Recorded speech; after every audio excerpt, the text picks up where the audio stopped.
America president Trump నిర్ణయం aqua రంగంపై తీవ్ర ప్రభావం చూపుతోందని ఏపీ సీఎం చంద్రబాబు నాయుడు ఆందోళన వ్యక్తం చేస్తున్నారు. దయచేసి ఆక్వా రంగంపై అమెరికా విధిస్తున్న పన్నుల వ్యవహారంపై ఆ దేశంతో చర్చలు జరపండని కేంద్ర మంత్రి పీయూష్ గోయల్కు ఆయన విజ్ఞప్తి చేశారు.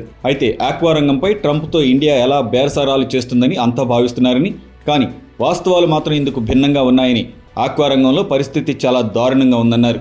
ఇక ట్రంప్ తెచ్చిన కొత్త ట్యాక్స్ టారిఫ్తో తీవ్రంగా నష్టపోతామని చెబుతున్నారు ఆక్వా కంపెనీల యజమానులు.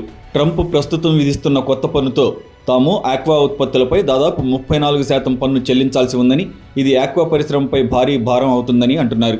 క్రమంగా 30 కౌంట్ పంటలు మాత్రమే కొనసాగుతాయని, ఇతర ఖరీదైన పంటలు తగ్గుతాయన్నారు. ప్రభుత్వాలు జోక్యం చేసుకుని ఈ సమస్యకు పరిష్కారం కనిపెట్టాలని కోరుతున్నారు. ఇప్పటికే ఈ దిశగా చర్చలు సాగుతున్నాయని, సానుకూల రీతిలో ఫలితం వస్తుందని ఆశిస్తున్నట్లు చెప్పారు.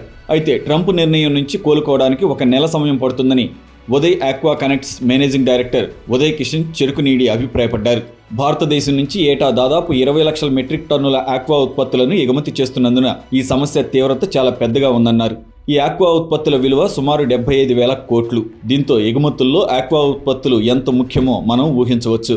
అంతేకాకుండా భారతదేశంలోని ఆక్వా ఎగుమతుల్లో ఏపీ నుంచే 34% ఉత్పత్తి అవుతున్నాయి. దాదాపు 4 లక్షల ఎకరాలు ఆక్వా కల్చర్ కింద ఉన్నాయి. సుమారు 1.4 లక్షల మంది రైతులు ఆక్వా ఉత్పత్తిలో ఉన్నారు. అందుకే ఇండియాలోని ఆక్వా ఎగుమతులపై పన్ను విధించాలనే ట్రంప్ నిర్ణయంతో ఏపీ ఆక్వా రైతులంతా టెన్షన్లో ఉన్నారు. ఇది ప్రత్యక్షంగా లేదా పరోక్షంగా అనేక లక్షల కుటుంబాలను ప్రభావితం చేస్తుంది. కేంద్ర రాష్ట్ర ప్రభుత్వాలు జోక్యం చేసుకుని ఈ సమస్యను వీలైనంత త్వరగా పరిష్కరించాలని ఆక్వా రైతులు విజ్ఞప్తి చేస్తున్నారు.